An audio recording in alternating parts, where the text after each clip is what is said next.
line structures. The goal of this podcast is to be able to explain why we use line structures, to be able to draw those line structures for a given structure or condensed formula, and then be able to extract the molecular formula from the line structure. Now, this was actually covered in the fundamentals section, but I recognize that it may have gotten lost in the shuffle a little bit, and so I wanted to cover it here as well. So, this is a shorthand notation for molecules. It's typically going to be used for organic molecules. Now, there's some rules here. Each carbon is represented by a corner or an end of a line. So every time that you have a corner or an end of a line, you want to think, oh, that's where my carbon is. Now, all hydrogens that are attached to a carbon, you don't have to worry about drawing. Those are assumed to be in there. Just remember when you go the other direction with it that you need to recognize that there's hydrogens involved. Now, for the last set of rules, all heteroatoms, and so that's anything other than carbon, and hydrogens attached to those heteroatoms, they have to be drawn in. So if you had something like an NH2 group, you would need to include that H2. Now let's do a few examples. Here, I have ethanol. So to start this off, we'll put my pencil down, and that is carbon, the first carbon. From this point, I draw a line, and that is my next carbon. So right here I have two carbons drawn in. I don't need to draw the hydrogens, those are assumed to be there. And so all I have left is the oxygen with the hydrogen that is attached to the oxygen. And I'm done. See how much shorter that was? Now let's do the next one. So here I have 1, 2, 3 carbons. So I will put my pencil down. 1, 2, 3. 1, 2, 3. So I have my 3 carbons. Now, on one of the end carbons, and technically it doesn't matter which one, I need to draw a double bonded oxygen and a single bonded oxygen with a hydrogen. So I'll come down here, and I will draw my oxygen. I will draw my other oxygen and my attached hydrogen. So I have 1, 2, 3 carbons with a double bonded oxygen and a single bonded oxygen. Okay, here are a couple more examples. So up on the top one, we have 4 carbons, and then it ends with a nitrogen. So we will put our pencil down. 1 carbon, 2 carbon, 3 carbon, 4 carbon, and then a nitrogen. So 1, 2, 3, 4 carbons total, and then at one of the ends, we put a nitrogen. Now, even though we can assume all of those hydrogens are attached, we can't do that with that final nitrogen, and so we need to draw those in. We can draw them just like this, so we have NH2, or we could draw them as a bond to each hydrogen. Now, coming down to the bottom example, we have a 5-membered ring. So we will draw that out. We don't have to worry about any of those hydrogens. Those are all taken care of. And then on one of the carbons, it doesn't actually matter which since they're all the same, we put a double bonded oxygen. Okay, now let's do an example of the other direction I can ask you this in.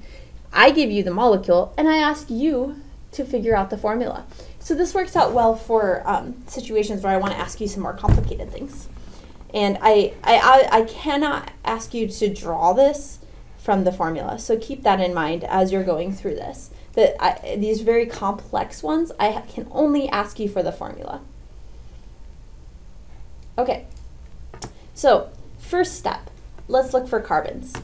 Anytime that you have an end of a line or you have a corner. So we have 1, 2, 3, 4, 5, 6, 7, 8, 9, 10, 11. So C11. Now keep in mind, here you will sometimes see a CH3 written at the end of a line like this. Sometimes it won't be, and you just have to know that at the end of a line it's a CH3 group. So keep that in mind. All right, so that's our carbons. There's 11 carbons. Now let's do our hydrogens. So here we only have 2 bonds to that carbon. which means that there must be 2 more hydrogens there. So we have to have 2 hydrogens on this. And you may want to feel free on your slides to draw that in so that you can see it. Now here we have 1, 2, 3, 4 bonds to this carbon. And so that carbon doesn't have any hydrogens because it already has 4 bonds. Here we have 1, 2, 3, 4 bonds. So that carbon's all set too. Here we have 1, 2, 3 bonds, and carbon likes 4. And so that means that this one must have a hydrogen on it. Same thing down here. We currently have 1, 2, 3 bonds drawn in, which means that there's an invisible 4th bond with a hydrogen on it. And same thing here. 1, 2, 3 bonds that you can see, which means that there must be a 4th bond to a hydrogen here. So hopefully you're keeping track of all this. 2 hydrogens, 0 hydrogens, 0 hydrogens, 1 hydrogen, 1 hydrogen, 1 hydrogen. And then right here, this already has 4 bonds. And so it's already stable, so no hydrogens needed. Come up here. This carbon has 1, 2 bonds, which means that it must have 2 more hydrogen bonds, or 2 more bonds to hydrogens. And then here we have 3 bonds, which means that this carbon right here must have another hydrogen. These hydrogens were drawn in explicitly. Sometimes you'll see that, sometimes you won't. You need to know the difference. This hydrogen was drawn in explicitly, like it must be because it's on that nitrogen. And here we have 3 hydrogens. So hopefully you kept track of all of that in your own slides. And we got this. Oh, and of course the 2 oxygens from right here and right here. You will typically want to write this as C, H, and then your other things. So keep that in mind with your ordering. All right, next one. So we have this bottom one here. So let's do our carbons first. So we have a 6-membered ring here. So 1, 2, 3, 4, 5, 6, and then 7, 8. So we have 8 carbons.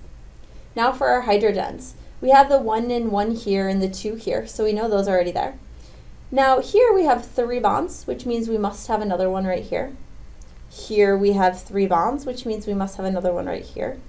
Here we have 3 bonds, so we must have another one right here. And, again, feel free to draw those in as we go along. This one right here already has 4 bonds, and so there's no hydrogens there. This one right here has 2 bonds, which means it must have 2 hydrogens. This one here has 2 bonds, so it also must have 2 hydrogens. So if you count all those up that you have drawn in, we have 1, 2, 3, 4, 5, 6, 7, 8, 9, 10, 11 hydrogens. So we're up to 8 carbons and 11 hydrogens. Now all of our other ones. So we have 1 nitrogen and 2 oxygens.